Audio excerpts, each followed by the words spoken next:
How many times have you held back an idea in a meeting? Stayed silent when you knew the truth? Changed your path, your opinion, or your ambition based on a look, a comment, or the fear of a comment? This pattern of seeking approval is a silent poison. It makes you a ghost in your own life, constantly shifting shape to please a world that will never be fully pleased. Now imagine for a moment you wake up tomorrow and that weight is gone. Imagine you speak with clarity, you act with purpose, and the approval of others is nothing more than noise on the periphery. You move with a deep, calm certainty, a self-trust so solid that criticism washes over you without leaving a mark. That isn't a fantasy. It's a trainable state of being. The command I'm giving you today, act as if the opinion of others is irrelevante, is the code that bridges that gap. It is the manual for building that unshakable inner fortress. To begin this construction, you must first commit. Your subscription is your contract with yourself. Hit that button now as your first act of taking back control. You know the feeling intimately, a constant hum of anxiety beneath the surface. It's the tension in your shoulders as you walk into a room, a silent evaluation. This isn't just about big presentations. It's in every small interaction, every post, every word you choose. This constant state of alert is a draining expenditure of your life force. It's a background process that consumes your mental and emotional bandwidth. You spend your power not on creating or acting, but on anticipating and managing perceptions. You edit your own thoughts before they are even fully formed, discarding the bold for the safe. You speak, and halfway through, you're already analyzing the listener's face for micro-expressions of approval or dissent, adjusting your conviction on the fly. This behavior, this pattern, is a leash. You may call it being considerate or polite or a team player. We are going to call it what it is, a dependency. It's a deep, neurologically wired addiction to external validation. It has built a prison around you, and the bars are not made of steel. They are forged from the expectations you project onto others. You are both the prisoner and the guard, enforcing your own confinement every time you hesitate. But the moment you correctly diagnose a prison, you can begin to map its escape. The truth is, the lock on this cell is not on the outside. It is an internal mechanism, a faulty code that you have been running on loop. This isn't about blaming yourself, it's about taking radical responsibility. You separate the man from the pattern. The man is powerful, the pattern is weak. Today we target the pattern, we starve the dependency. The key to your freedom is not convincing others to approve of you. It's in making their approval or disapproval fundamentally irrelevant to your course of action. It's about resetting your own center of gravity. This requires a command decision, a conscious break from the old software. You must understand that this prison, while invisible, is real, and the desire to escape it must be more powerful than the comfort of its familiarity. Your first act of rebellion is to see the prison for what it is, to acknowledge the bars, to feel the weight of the chains, and to decide right now that your freedom is non-negotiable. This is the starting point. Let's be clear. This need for approval is not a personal failing. It is a deep, ancient survival instinct hardwired into your DNA. For our ancestors, being cast out from the tribe was a death sentence. Acceptance was survival. Your brain, in its primal core, still equates social rejection with mortal danger. A critical comment, a dismissive look, a lack of likes. These modern inputs trigger the same ancient alarm bells as a predator in the tall grass. But here is the critical update. That software is now dangerously outdated in the modern world. This survival instinct has been hijacked. It has become a bug in your operating system, exploited by a culture that profits from your insecurity. This bug makes you vulnerable and predictable. It turns you into a consumer of validation constantly, seeking your next fix from sources outside of yourself. This is not safety. It is the very definition of being controlled. Our mission is not to erase this instinct. That is impossible. Our mission is to recognize it, label it, and override it with a superior conscious command. You must see the instinct for what it is, an echo from a different world. When you feel that jolt of fear at the thought of disapproval, you don't obey it. You observe it. You say, "I see you." That is the ancient tribal code running. That is not my command. This is how you begin to separate from the machine. You must understand that justifying this instinct is a trap. Saying "I just want people to like me" is giving permission to a bug to run your life. The goal is to upgrade the system through conscious, deliberate action. Every time you act despite the fear of disapproval, you are writing a new line of code. You are teaching your primal brain that social risk does not equal death. You are conditioning a new response. Your mission is more important than your comfort. This is the path to sovereignty, recognizing the ghost in the machine, seeing the outdated program that runs in the background, and choosing deliberately to install a new directive, one of an architect, not a slave to the tribe. You are no longer fighting for survival in the wilderness. You are fighting for your soul in a world of noise, and winning that fight requires you to consciously disobey the very instincts that once kept you safe. The central belief that fuels the people-pleasing pattern is a monumental lie. The lie is this: if I can get everyone to approve of me, then I will be safe. Then I will be secure. Let's incinerate that lie right now with the truth. Seeking universal approval does not create safety.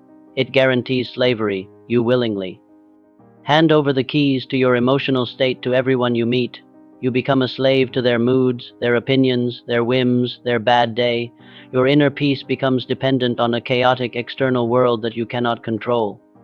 This is the most insecure position a man can occupy. Think of it this way: building your life on the approval of others is like building your house on someone else's land. At any moment, for any reason, they can change the rules. They can kick you out. You own nothing. True safety, true security, is an internal fortress. It is a house built on the bedrock of your own values, your own principles, your own mission, a fortress whose walls are your self-respect and integrity. The man who seeks approval is predictable and therefore manipulable. People learn quickly that all they need to do to control him is to grant or withhold their validation. He is a puppet, and he doesn't even see the strings. In contrast, the man who does not need approval is unreadable. His next move is based on his purpose, not on polls. This makes him powerful. This makes him free. This is the only true form of security. You must retrain your mind to see the pursuit of approval for what it is: a voluntary act of submission, a daily surrender of your power, a betrayal of your own potential. Every time you bite your tongue, change your mind, or abandon your path to please someone else, you are not earning safety. You are reinforcing your own servitude. You are practicing being weak. Now we replace that pattern. Declare this with me, a new code to seal this truth in your mind. Take a breath. Repeat this. Feel the power in it. I am the architect of my own security. My validation is my own. Here is your primary weapon, the core command of this new operating system. You must install it, practice it, and live by it. The command is: act as if the opinion of others is irrelevant. Let's be precise about what this means. This is not an act of arrogance or narcissism. It is not about becoming a callous jerk who dismisses everyone. This is a strategic exercise in focus.it, is a declaration that your mission, your values, and your internal compass are infinitely more relevant to your decision-making process than the fluctuating, often uninformed, opinions of the outside world. You are shifting your primary data source from external to internal. The opinions of others become, at best, tertiary data points, interesting perhaps, but not the core driver of your action. Here is your first practical drill. We will call it the irrelevance test. From now on, whenever you face a decision and feel the chill of potential judgment, you will stop and run this diagnostic. You will ask yourself this one powerful question: if no one else on earth would ever know about this action or decision, would I still do it? If the answer is a clear, resounding yes, then you have your orders. The opinion of others has just been officially reclassified as irrelevant. You have your signal to execute without hesitation. This test cuts through the noise like a laser. It separates your authentic desires and duties from the performance of seeking approval. It reveals your true path. Practicing this is a revolutionary act. It will feel uncomfortable at first because the addiction to approval will scream for its fix. You must ignore its screams. You must obey the command. This is your first declaration of sovereignty. It is you planting a flag in the soil of your own mind and stating, this territory is under new management, my management. To permanently disarm the power of criticism, you must change how you perceive it. You currently see judgment as a reflection of your worth. From this day forward, you will see it for what it truly is, a reflection of the critic's own inner world. The vast majority of unsolicited criticism and harsh judgment is not about you. It is a projection. People are not reacting to you. They are reacting to what you represent to them. They project their own fears onto your ambition. They project their own insecurities onto your confidence. They project their own frustrations and unlived lives onto your actions.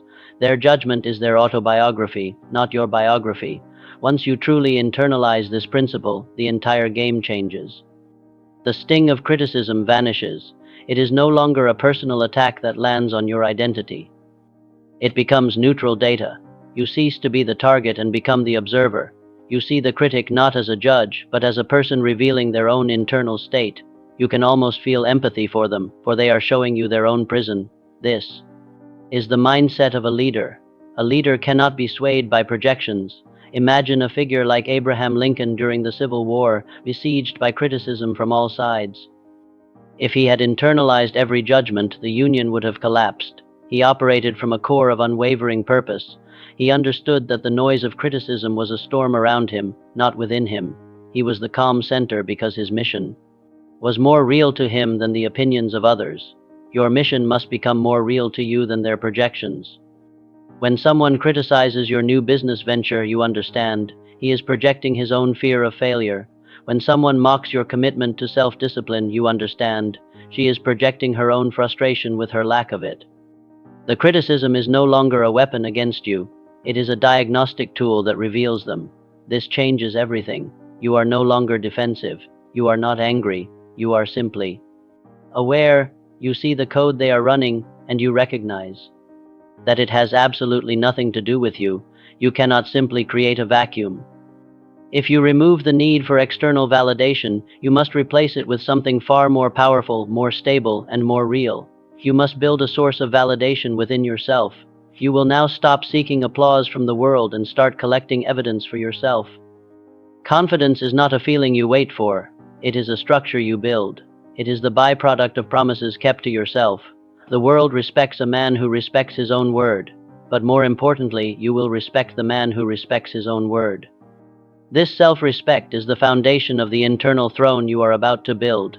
Here is your practical, non-negotiable ritual. It is the evidence log. At the end of every single day, you will take 2 minutes and write down 3 things, without fail. 1. A promise I kept to myself today. It can be small, waking up on time, making the sales call, doing the workout. The size does not matter. The integrity of keeping the promise is everything. 2. A challenge I faced today. Not one I necessarily conquered, but one I met head-on instead of avoiding the difficult conversation, the complex problem, the moment of fear I acted through. 3. An inch of progress I made. Not a giant leap, one more page read, one more paragraph written, one small improvement. You are training your brain to see and acknowledge your own forward momentum. This is not a diary of feelings. This is a ledger of your own integrity. It is cold, hard proof that you are a man who does what he says he will do. This evidence becomes the stone from which you build your throne. This daily practice starves the approval-seeking monster. Why would you need a like from a stranger when you have concrete evidence of your own victories, your own courage, your own progress? You are shifting your source of validation from the fickle crowd to the reliable bedrock of your own actions. You are becoming your own king, your own most trusted source of power. This is the work. Acting as if opinions are irrelevant does not mean becoming an arrogant fool, deaf to all feedback. It means you are no longer a passive sponge absorbing everything. You become a deliberate gold miner, actively searching for value. You must build a powerful relevance filter in your mind. This is a system you run all incoming feedback through before you allow it to impact your state or your strategy. It protects your core from the noise. When feedback or criticism comes your way, you do not react emotionally, you pause. And you run it through this 3-part diagnostic filter. Question 1. Does this person have credible experience in this specific arena? Is this a fellow warrior who has bled on this battlefield, or a spectator in the cheap seats shouting advice? Expertise matters. Question 2. Does this person genuinely care about my success? Is their feedback coming from a place of wanting to see me win, or from a place of envy, fear, or a desire to see me stay where I am? Intent matters. Question 3. Is the feedback about my strategy or my identity? You could improve the marketing for your product. Is strategy potentially useful? You're just not cut out to be an entrepreneur is an attack on identity, it is noise. Discard it immediately. This filter transforms you. You go from being a victim of opinion to being a strategist who harvests intelligence. You are no longer at the mercy of every comment. You are in command of your own data intake. This is how the greats operate. Henry Ford was called a fool for his vision of the automobile for the masses. He filtered the noise because he knew his critics lacked his vision and his specific knowledge. He listened to engineers, not to doubters. You must become this discerning. You actively seek out feedback from mentors and experts, the people who pass your filter. You value their input immensely, and you become ruthlessly efficient at ignoring everyone else. This isn't insulation. It's intelligent fortification. You are protecting your mission from the contamination of irrelevance. You become a gold miner, not a garbage collector. The man who cannot say no is the same man who desperately needs the approval of others. These two patterns are two heads of the same beast. Your inability to set a boundary is a direct symptom of your fear of disapproval. Let's reframe this. Your personal boundaries, what you will and will not tolerate, are not walls that push people away. They are the frequency you broadcast to the world, instructing them on how to treat you. A man with weak or non-existent boundaries broadcasts a frequency of low self-respect. He is essentially telling the world, my time is not valuable. My energy is not important. My mission is secondary to your requests. A man with clear, firm, and consistent boundaries broadcasts a frequency of high self-respect. He sends an unspoken message. I am a man on a mission. I value my focus. I will engage where there is alignment, but I will not be diverted. This creates an invisible force field around you. It doesn't repel good people. It repels manipulators and time wasters. It earns you a deeper, more genuine form of respect than you could ever get from being a yes man. Your task is to start building this force field, one no at a time. You will not start with the biggest, scariest situations. You will train this muscle in low-stakes environments. Practice the low-stakes no. Say no to a small, unimportant request. Decline a social invitation you don't want to attend. Politely refuse a task that isn't your responsibility. Each time you do this, you are casting a vote for your new identity. You are strengthening the muscle. It feels uncomfortable at first, like any new exercise, but with repetition, it becomes natural. It becomes part of who you are. You are teaching yourself, and by extension the world, that your yes is valuable because your no is real. You are no longer a resource to be plundered, but a fortress to be respected. This is a profound act of self-love and self-respect. It is the physical manifestation of your inner sovereignty. Now, let's seal this command. Repeat this, and let it rewire your system. My boundaries are the guardians of my mission. I say no to protect my yes. Observe the pattern of hesitation, that microsecond pause before you speak in a group, the moment you look for a nod of approval before committing to your point. That is the physical manifestation of you asking for permission to exist. This habit of seeking silent, tacit approval is a deep-seated program of subservience. It telegraphs uncertainty. It drains your words of their power before they have even left your mouth. We are going to overwrite that program now. The new code is this. You move through the world with the assumption that you already have all the permission you will ever need your own. Conviction is not the certainty that you are always right. That is arrogance. Conviction is the certainty that you have the right to your own voice, your own path, and your own actions, regardless of the outcome. Think of the Wright brothers. They didn't seek permission from the world to believe in flight. The world thought they were insane. Their conviction was not in a guaranteed outcome, but in their right to pursue their audacious vision. Their action was their permission slip. You must stop looking into the eyes of others for the green light. The green light is inside you. It is always on. Your job is to simply press the accelerator. This means speaking with a clear, steady voice, stating your opinion as a fact of your reality, not as a question seeking approval. It means initiating action based on your own judgment. You will start today. In your next conversation, your next meeting, your next interaction, make a conscious effort to eliminate the permission-seeking tone. Speak as if what you have to say is valid simply because you are the one saying it. This is not about being louder or more aggressive. It is about an internal shift in posture. You are no longer coming to the world with your hat in your hand, hoping for a crumb of validation. You are a sovereign entity engaging with other sovereign entities. This shift will change how people respond to you almost instantly. People are drawn to the frequency of conviction. They may not always agree with you, but they will always respect the man who is the master of his own voice. There is a deep-seated fear that if you stop being a people pleaser, if you become more assertive and independent, you will alienate people and end up alone. This fear is not just wrong. It is the exact opposite of the truth. Here is the paradox you must burn into your mind. The less you need from people, the more the right people will be drawn to you. Neediness repels. Self-sufficiency is magnetic. The man who constantly seeks approval gives off a subtle stench of desperation. He is a taker of energy, of validation, of reassurance. People feel this unconsciously and are drained by it. They may be polite, but they do not feel genuine respect.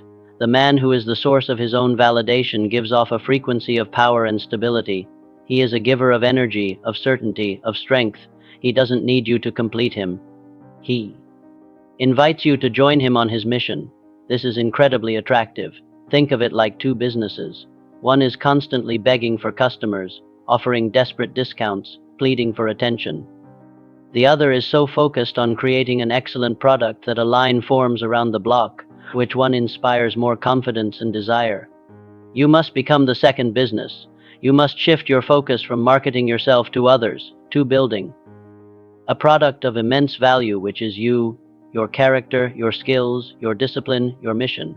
When you stop chasing butterflies' approval and instead build a magnificent garden, a life of purpose, the butterflies will come to you.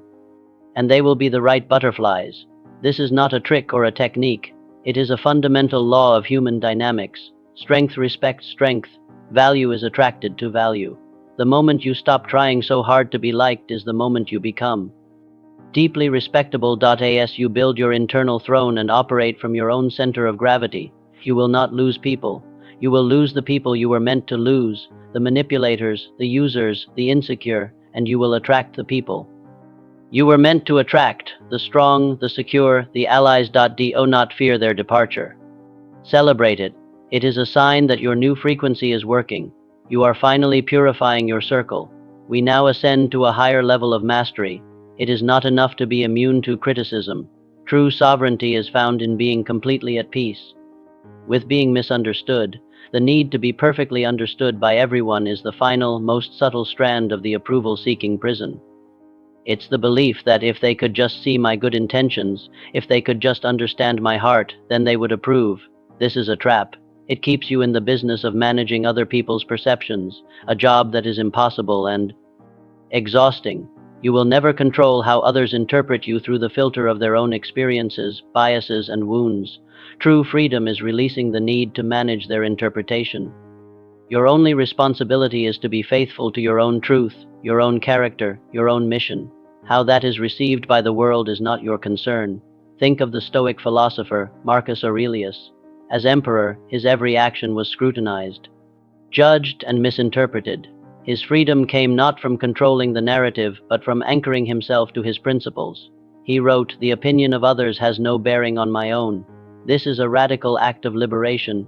It frees up an immense amount of energy that you were previously spending on explanation, on justification, on a futile quest to be seen correctly. You now reinvest that liberated energy into your work, your family, your mission. You let your actions speak for you.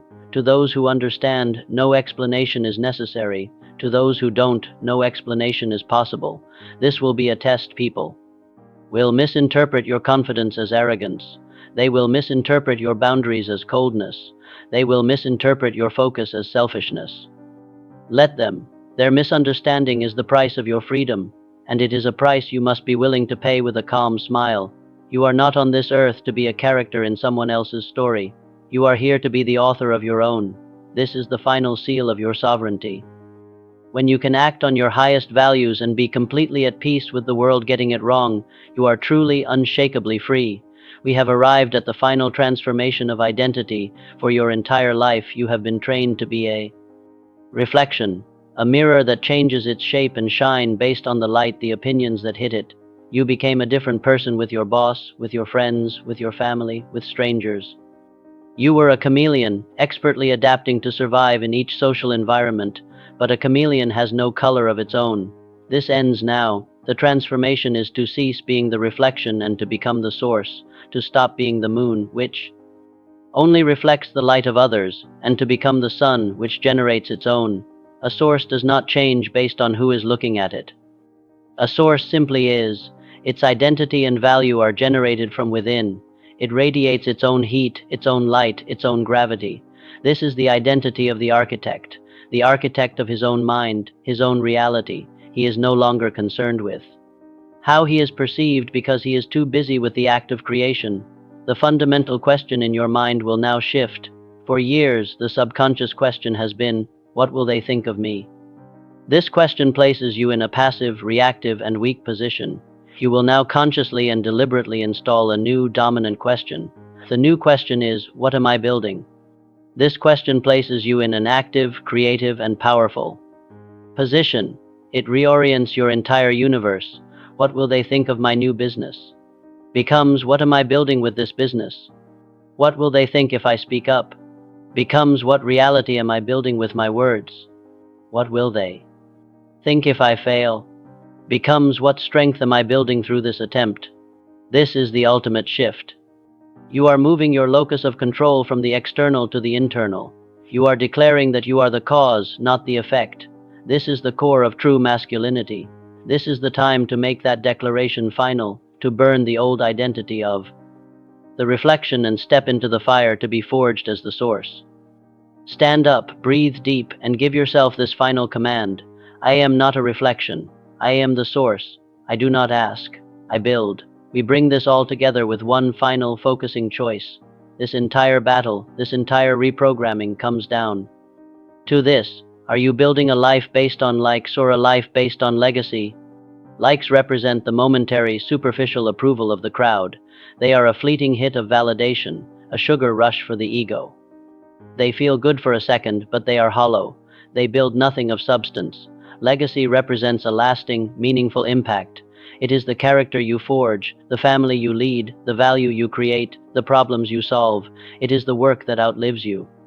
Building a legacy often requires you to go directly against the tide of popular opinion. The path of likes is easy. You just conform. You say what people want to hear. You do what is popular.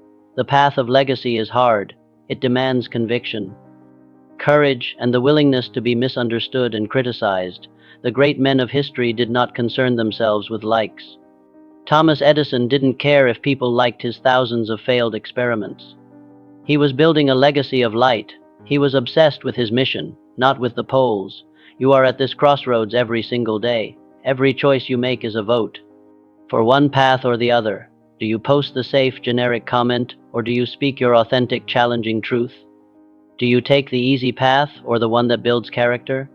This is the ultimate reason why the opinion of others must become irrelevant to you, because your legacy depends on it. You cannot build a monument to your potential with the flimsy materials of other people's approval. The noise of their opinions is a fog that will dissipate with the morning sun. But your actions, the things you build based on your core values, those are carved in stone. Those are the things that will echo into eternity. So let this be your final filter. When faced with a choice, ask yourself, will this earn me likes or will this build my legacy? And then choose legacy every single time. Your training session for today is complete, but your mission is just beginning. This is not a video you watch once. This is a code you install through repetition. Your mission is to return to this training. Make it your morning ritual as you prepare for the day. Listen to it before a difficult task. Use it to recalibrate your mind after a setback. This is your mental forge. Your commitment to this process solidifies your new identity. Do 3 things now as an act of command. First, declare your new operating principle. Comment below with this sentence: my mission is more important than their opinion. Second, subscribe to this channel. This is your enlistment in a war against your own weakness. We fight this battle together. Finally, become a leader. Identify one man in your life who is living in the prison of approval and send him this transmission. Recruit another soldier to this cause. The world needs more free men. Now go execute.